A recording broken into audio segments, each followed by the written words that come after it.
안녕하세요. 12월 22일 네 번째 주의 화요일 9일 제지입니다. 오늘도 갭상승이 되고 어제와 오늘까지 지속적으로 하락하고 있습니다. 거래량은 148만 주 2.32% 4,000원의 턱걸이를 했습니다.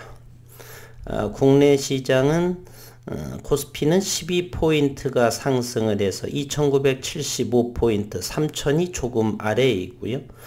코스닥은 6.09 0.61%의 상승을 하고 996포인트 1000스닥에서 조금 낮은 국내의 고객예탁금은 63조 5959억 원 그리고 신용잔고는 22조 8700억 원 23조는 올라가지 않고 원달러 환율이 조금 더 강세를 보이고 있습니다. 달러 강세죠. 1192.9원 1200원이 점점 다가오고 있네요.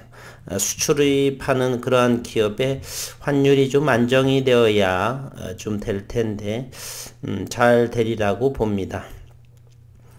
12월에는 보수적인 시장, 관망하는 상황, 그리고 이제 저는 항상 이 9일 제지를 영상을 하면서 늘 그래핀, 대면적 그래핀, 그래핀 반도체, 그래핀 배터리 이런 부분을 항상 검색을 한번 다 해봅니다. 새로운 기업이 등장을 했는지, 새로운 기술이, 새로운 논문이, 새로운 발표는 없는가. 그러나 플레이크 그래핀에 대한 부분은 여러 가지가 많이 일상생활에서 제품화에 대한 그러한 소개가 또는 기사가 나오고 있는데 대면적의 그래핀은 정말로 없습니다. 거의 9일 그래핀이 유일하다라고 생각을 하면 되시고요.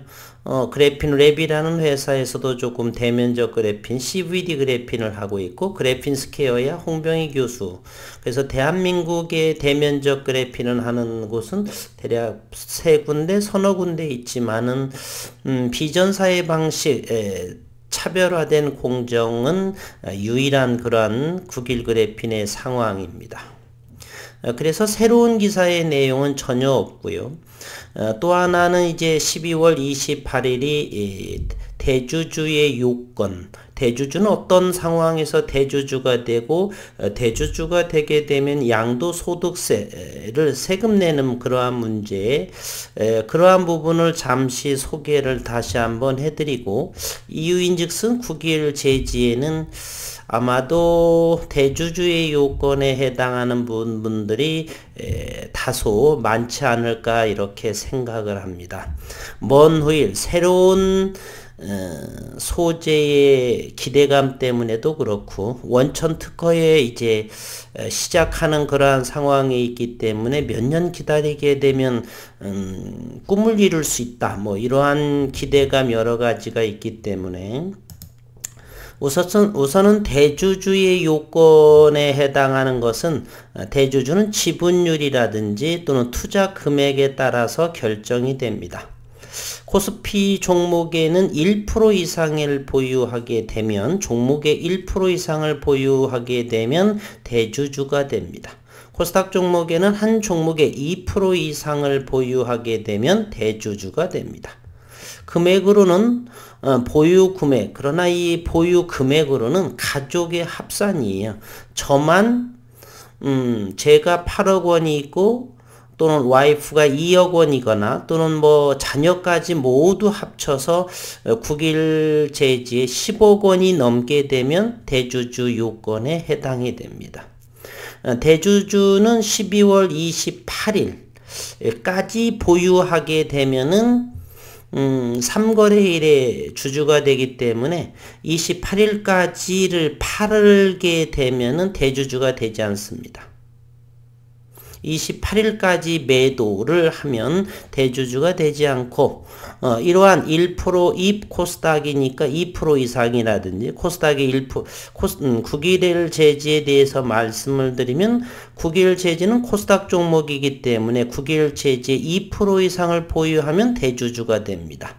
그리고 국일 제지의 가족 합산 10억 원 이상을 보유하게 되면은 28일까지 보유하게 되면은 대주주가 됩니다. 대주주가 이렇게 되면 내년도에 만약에 매도를 하게 돼서 수익을 나게 되면 그 수익에 3억 원 이하가 되면 20%의 양도소득세를 냅니다. 그러나 투자 기간이 1년 미만인 경우에는 30%의 양도소득세가 됩니다. 물론 팔지 않으면 됩니다. 팔지 않게 되면 또는 보유하고 있어서 제가 아시는 분은 삼성전자는 현재 20년 이상을 보유하고 계시는데 그분은 용돈이 필요할 때마다 5주, 10주 이렇게만 파십니다. 그리고 내버려 두니까 가장 낮은 가격이 50만 원대로 이제 액면 분할을 하지 않았을 때 액면가 5,000원일 때 50만 원 정도의 투자를 하신 것 같은데 글쎄요. 정확하게는 모르겠습니다. 한 20년 되셨다고 하니까 매분기에 지금은 이제 네 번의 배당이 되는데 그 배당이 되는 금액도 사놓고 계속 사놓아서 용돈이 필요할 때만 5주씩 이렇게 그렇게 되면은 양도소득세가 3억 원 이하에 해당하기 때문에 20%만 이렇게 이렇게 되죠. 어쨌든 이 10억 원 이상 만약에 12억 원이 샀다 그러면 2억 원을 매도를 하고 그리고 28일 이후 29일부터 다시 그 2억 원 팔았던 부분을 다시 사게 되면은 대주주 요건에 해당되지는 않습니다.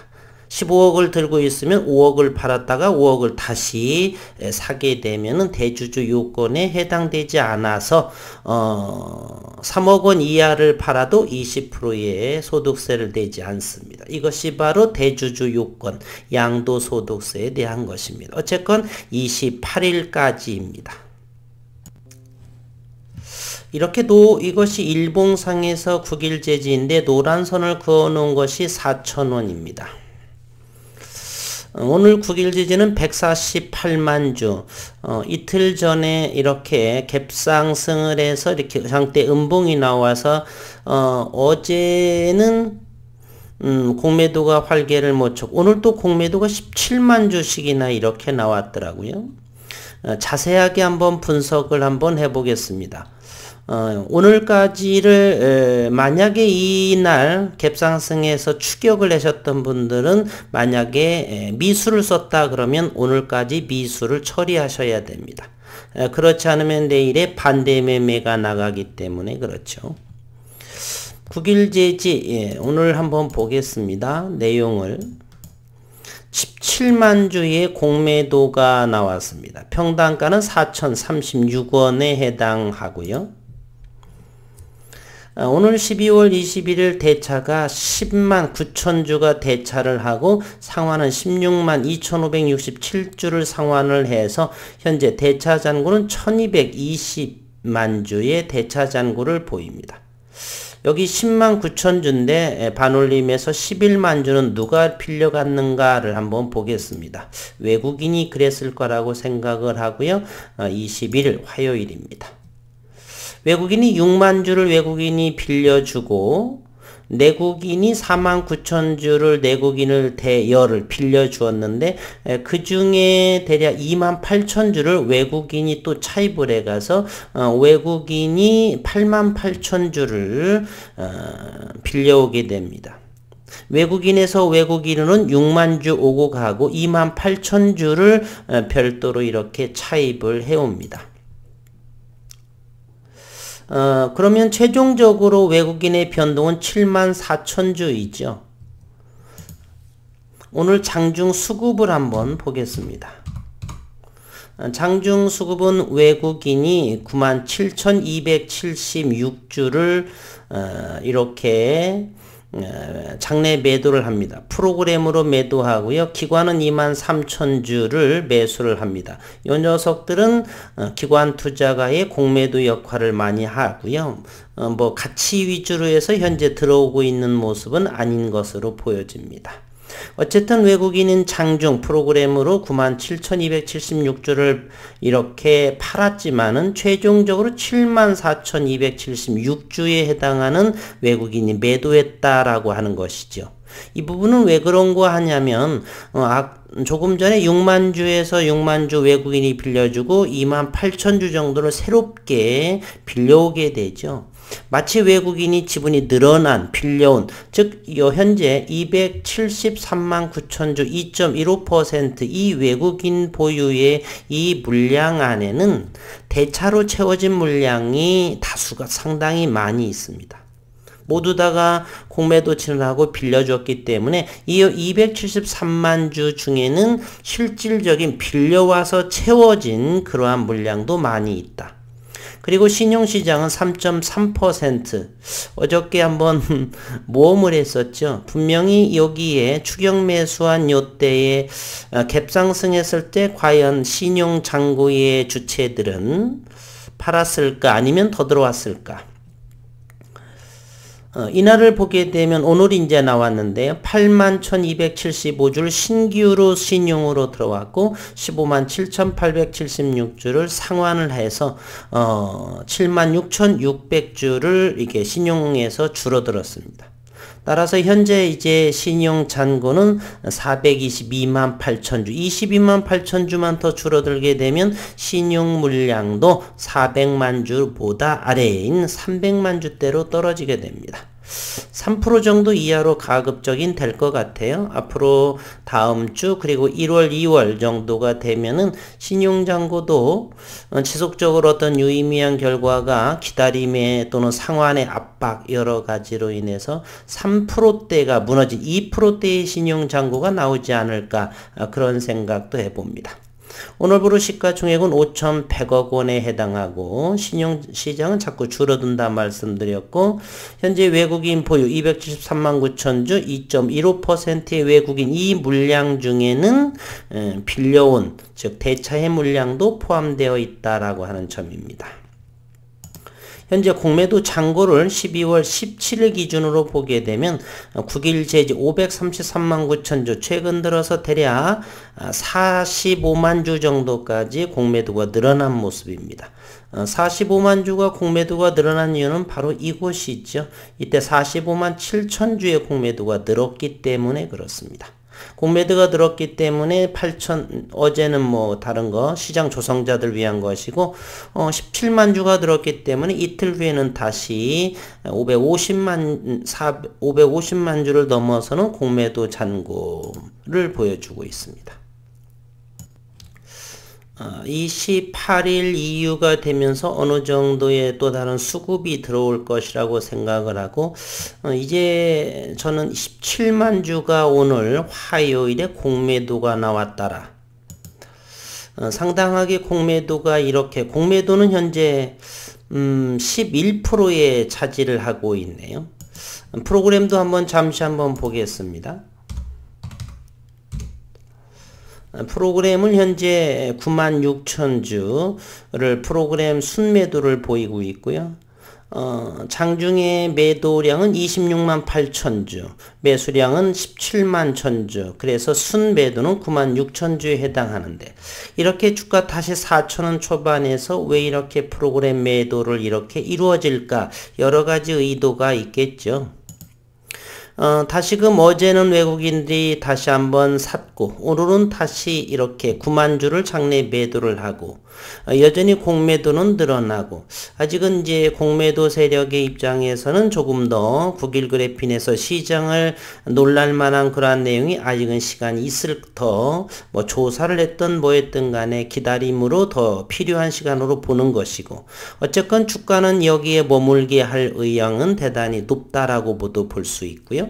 그리고 이번 12월 31일에 4,180원인가요? 지난달에 했던 105억 원 규모에 대한 1개월마다 리픽싱 가격이 재조정이 됩니다.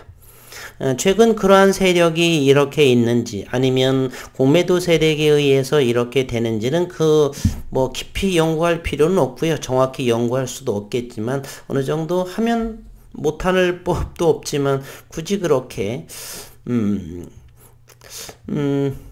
그렇게 오랜 시간이 걸리지는 않을 거라고 생각을 하고요. 내년 4월이 되면 벌써 8인치의 롤트롤 장비가 들어온 지도 1년이 다 또 진행이 되는 것이죠. 죄송합니다. 2년이 다 되네요. 2020년 4월 12일 날 또는 6월에 들어왔고, 이번엔 이제 11월 정도의 장비가 12인치의 장비가 들어왔기 때문에 내년 4월이 되면 일단 2년 동안의 연구의 성과, 어찌 될지는 모르겠지만 어쨌든 시간이 점점 다가올 거라고 생각을 하고, 올해도 한번은 주가의 움직임이 이렇게 한번 나왔었죠. 여기에서부터 이렇게 이런 것 말고 유의미한 정말 진정으로 나오는 2022년 내는 과연 어느 시기에 정도 나오게 될까 기대해 보도록 하겠습니다.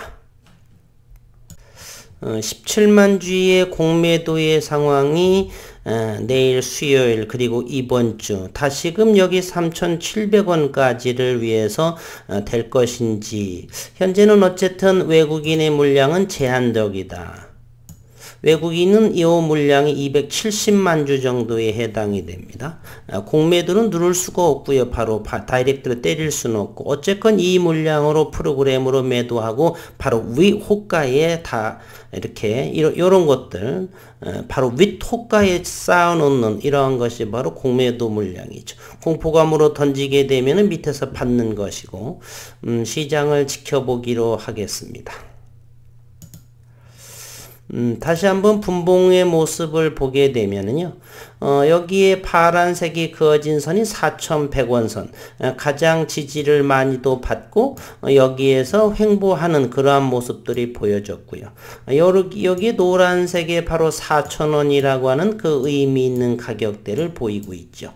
따라서 4,000원 아래에서는 거의 있었던 적이 없었죠. 따라서 단기든 장기든 간에 다른 곳에 땡겨 오시던 이곳에서 를 하고, 물론 28일 정도 전후 이 정도, 다음 주 정도, 이번 주에 4,000원 아래에다면 뭐 담으셔도 괜찮겠고 지켜보셔도 괜찮으시겠고, 요게 4,000원 이하라고 한다면 큰 이렇게 크게 넓게를 보더라도 단기든 무엇이든 간에 외국인들도 물론 공매도에서 상환을 위한 매수도 할 것이고요. 롤링을 할 것인지는 모르겠지만 어쨌건 이 노란 선의 아래 4,000 아래에서는 저는 담아갈 것이고, 요 물량은 좀 차익도 내볼까도 하는데, 그런데 여기서 차익 낸다는 것이 오랜 동안 30몇 개월 투자하면서 4,000원대에서 단기라도 차익을 낸다는 것은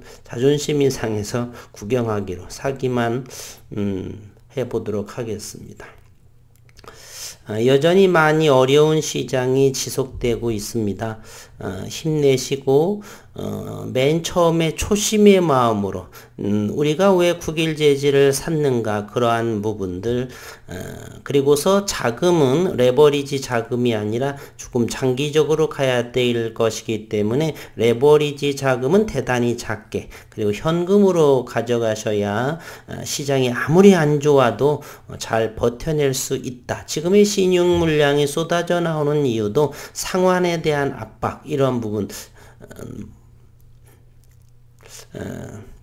그러한 부분 결국에 깡통으로 가는 길이라는 걸 말씀드리면서 자금 관리, 그리고 기관 조정, 기다림, 이러한 부분 잘 활용을 하셔서 큰 수익을 내기를 기대해 보도록 하겠습니다. 올해는 뭐 다 갖고 내년 2022년도에는 좋은 회사의 내용을 기대하면서 오늘 화요일은 시장 흐름을 요 정도까지 정리하겠습니다. 수고 많으셨습니다.